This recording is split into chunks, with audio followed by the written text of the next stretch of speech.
Kemenangan hari ini dimulai dari sekarang. Selamat mendengar di siaran Nutrisi Rohani. Halo para pendengar dan teman-teman Indonesia. Selamat mendengar di siaran Nutrisi Rohani. Hari ini saya ingin sharing dengan Anda langkah pertama dalam menghadapi kegagalan. Ada cerita di internet tentang seorang pegawai bernama Xiao Zhang yang bekerja di toko mie selama bertahun-tahun dan akhirnya menabung cukup uang untuk membuka toko makanan ringan. Dia sangat percaya pada dirinya sendiri dengan pengalaman kerjanya selama bertahun-tahun. Dia yakin bahwa keahlian memasaknya pasti dapat menaklukkan selera setiap pelanggan. Dan dia yakin akan berhasil di bidang ini. Oleh karena itu, dia menghabiskan seluruh tabungannya di toko mie ini tanpa ragu-ragu. Sayangnya, keledai mie tersebut mengalami kerugian dalam 3 bulan sejak dibuka. Namun, menghadapi prestasi seperti itu, di satu sisi Xiao Zhang masih tidak ragu dengan kemampuannya. Namun di sisi lain, fakta kegagalan ada di hadapannya. Pada akhirnya, Xiao Zhang memilih untuk melarikan diri. Dia selalu percaya bahwa tidak ada yang salah dengan metode bisnis dan keterampilan memasaknya, dan menghubungkan semua kesalahan dengan hal lain. Dia juga menemukan banyak bukti masuk akal untuk merasionalis kegagalannya. Pertama-tama, dia merasa bahwa kegagalan termasuk disebabkan oleh kemerosotan ekonomi yang merupakan kesalahan pemerintah. Karena para pesaingnya menetapkan harga terlalu rendah, karena para pesaingnya terlalu kejam, karena para karyawan tidak cukup bertanggung jawab dan tidak mempunyai niat mengembangkan keterampilan masak menjadi yang lebih baik, mengakibatkan kualitas setiap mangkok mie tidak terjaga dengan baik.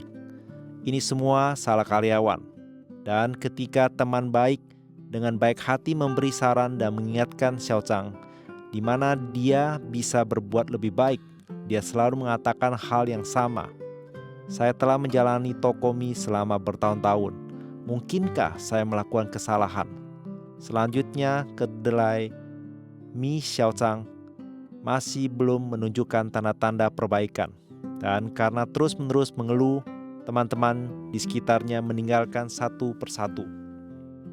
Akhirnya, di bulan ke-6, kedai mie Xiao Zhang bangkrut. Teman-teman terkasih, keberanian menghadapi kegagalan adalah awal dari kemajuan dan terobosan. Meskipun Xiao Zhang dalam cerita tersebut memiliki pengalaman kerja bertahun-tahun, pasti ada bidang di mana dia dapat meningkatkan dan menyesuaikan diri. Namun ketika Xiao Zhang selalu menghindari masalahnya sendiri dan hanya menyalahkan orang lain secara membabi buta, tokonya tidak ada kemajuan apapun, hanya berakhir dengan kegagalan. Ada pepatah dalam Alkitab, jika Anda menghakimi orang lain, Anda menyalahkan diri sendiri, karena Anda yang menghakimi orang lain juga melakukan hal yang sama. Di sini kita dapat melihat bahwa ketika kita menghakimi dan mengomentari orang lain tentang peristiwa tertentu, kita sedang mengutuk diri kita sendiri. Namun maksud Tuhan tidak seperti itu. Tuhan berharap kita bisa melepaskan rasa superioritas diri sendiri dan menggunakan kesabaran untuk membantu orang lain, agar kita bisa memperbesar kekurangan diri sendiri dan memperkecil ukuran kekurangan orang lain, menggunakan hati yang mau diajar untuk meningkatkan kemampuan diri. Tuhan menggunakan setiap kegagalan untuk menjadi berkat bagi kita. Selama kita mengakui kesalahan kita dalam setiap kegagalan dan mengubahnya menjadi makanan bagi diri kita sendiri, maka Tuhan punya cara untuk membuat kita bangkit kembali dan memulai lagi.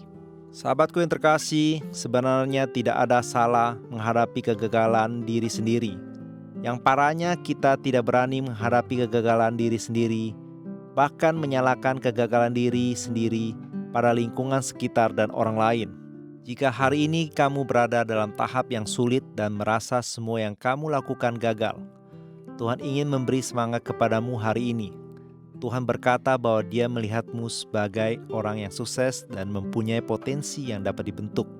Selama Anda bersedia berubah dan mengandalkan Tuhan, Anda akan menjadi lebih menonjol dan menjalani kehidupan yang lebih baik dari sekedar kemenangan. Nyanyikanlah mazmur bagi Tuhan, hai orang-orang yang dikasihinya, dan persembahkanlah syukur kepada namanya yang kudus.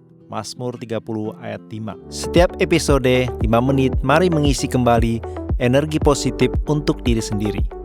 Nutrisi Rohani adalah acara yang dibuat oleh Gereja Kristen Brand of Life Sakhaina Taiwan, yang disiarkan setiap minggu di saluran YouTube versi Indonesia. Disiarkan kepada Anda yang sibuk dalam kehidupan sehari-hari, supaya bisa mendapatkan dukungan spiritual untuk pulihkan semangat Anda.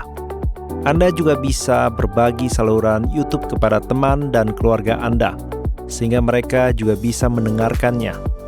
Untuk mendengar lebih banyak topik-topik yang menarik, silakan cari Nutrisi Rohani di saluran YouTube, dan Anda juga dapat meninggalkan pesan kepada kami di bagian komentar, sehingga kami bisa saling berdiskusi dan memberi dukungan dan kekuatan positif. Kalau Anda merasa video ini bermanfaat buat Anda, jangan lupa klik like dan tekan tombol lonceng untuk subscribe acara ini. Terima kasih dan sampai jumpa.